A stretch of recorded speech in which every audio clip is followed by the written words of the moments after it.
Hi everybody, welcome to my YouTube channel.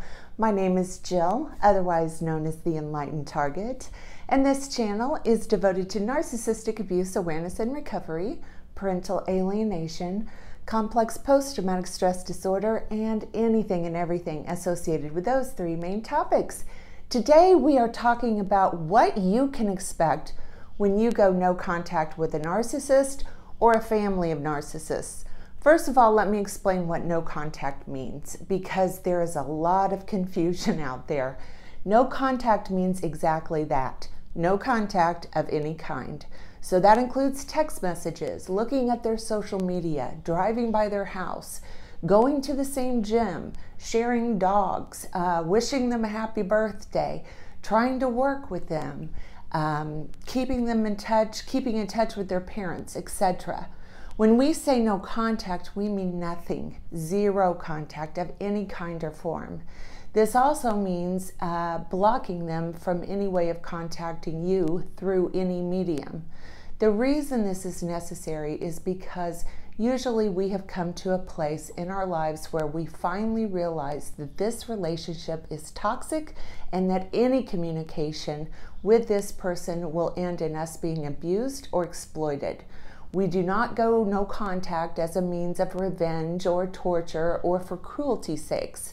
We do it because we finally understand that no contact is the only way. Another critical point to make here is that for many of us, we will be trauma bonded to the narcissist.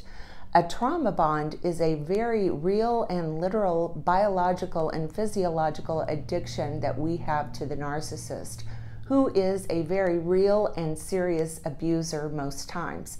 Therefore, we are fighting to end a harmful and in some cases a deadly addiction that we have to the abusive narcissist. And because of this, you must treat it like any other serious addiction, which means 100% abstinence. If you were addicted to heroin and you decided to get clean, do you think it would be appropriate to say, well, I can still mingle with my drug dealer, or I can still do heroin on my birthday and Christmas? No, of course you wouldn't say those things, because you would know that it would start the addiction and the pain and the withdrawal all over again. It's the same thing when you are trauma bonded to someone, and why no contact of any kind must be sought and achieved in order to get healthy. Now, there will be some of you where no contact is simply not an option. For example, if you share children with one of them. In these cases, we go as low and detached contact as humanly possible.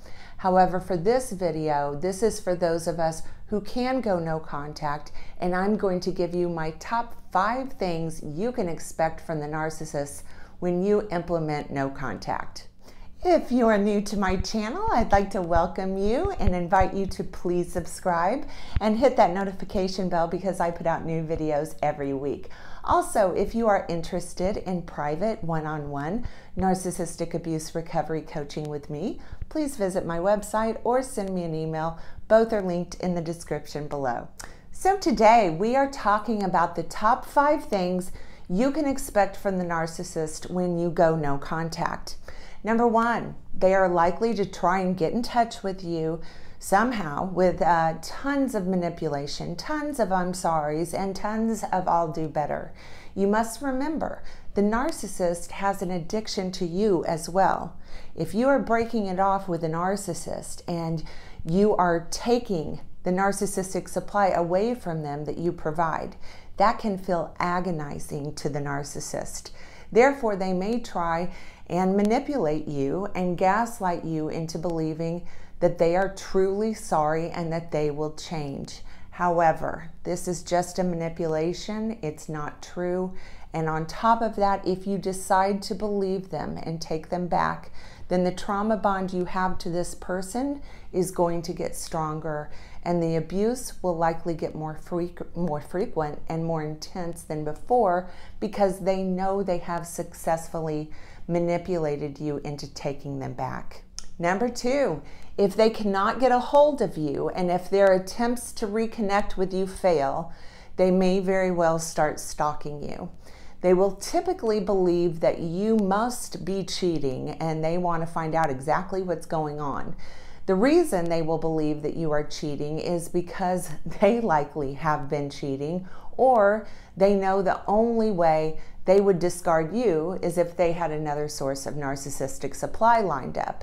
Therefore, they project their terrible character traits onto you, and many times this results in them becoming angry, and that begins a stalking spree. So I always encourage my coaching clients to switch up your routine, take alternative driving routes, change your schedule up so that if they are stalking you, they are going to have a difficult time. Number 3, they may resort to intimidation in order to get you back. They may show up at your house in a narcissistic rage and demand that you are going to do whatever they say. When we go no contact, this can become a scary time for a while. So you need to anticipate the narcissist becoming enraged and utilizing fear and intimidation to get you back in line with what they want, which is for you to remain loyal and allow them to abuse and exploit you at will. So if the narcissist shows up at your house or at work, do not be afraid to call the police. I always encourage my clients to send the narcissist a text or an email before they block them that states, "Do not contact me again. I want no contact with you." I like for them to do this to have in case the police have to be called or if it becomes necessary to get a restraining order. That way we have written, dated proof that we have told the narcissist to stop contacting us. Number 4, the narcissist changes the narrative of what actually happened and becomes the victim of you and starts a nasty and untruthful smear campaign against you. Typically, they will say that they actually dumped you and that you are guilty of doing all of the terrible and nasty things that they are actually guilty of doing to you. I always tell my clients to expect a nasty smear campaign because unfortunately this is a very probable outcome for most victims of narcissistic abuse when they get out of the relationship, whether they discarded the narcissist or the narcissist discarded them.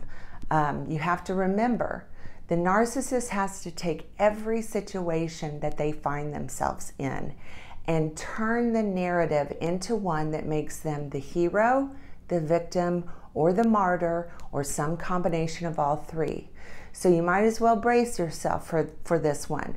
However, do not engage. Do not defend yourself. Do not take the bait. Keep your head held high and maintain no contact. If there are people who are dumb enough to believe the smear campaign against you, they weren't really your friend to begin with. Number 5, they find a new source of supply and flaunt this person and this new relationship to everyone humanly possible and on all social media accounts in hopes you will see it and become jealous or believe that the narcissist has actually found the one and that this person is now going to get all of the things that you were never able to get from the narcissist, like their genuine love, loyalty, and a commitment. But you must remain strong. This is a manipulation tactic, plain and simple. Do not take the bait and do not let your imagination run away with you. Trust me, it will not be different for the new source of supply than it was for you. All they are doing is love bombing the new supply, but sooner rather than later, they will start the devalue cycle. So remain no contact. You will get through this. Okay, that's going to do it for today's video. If you like this video, please give it a thumbs up and please subscribe to my channel. Also follow me on Facebook and Instagram. The links are in the description below. And I'd like to wish all those wonderful mothers out there a happy, happy Mother's Day. And to any mothers out there who might be alienated, my heart goes out to you. Don't ever give up hope. I was a severely alienated mother for 7 years. So things are better than ever now. So don't ever, ever give up hope. Happy Mother's Day, everyone. Thanks for watching.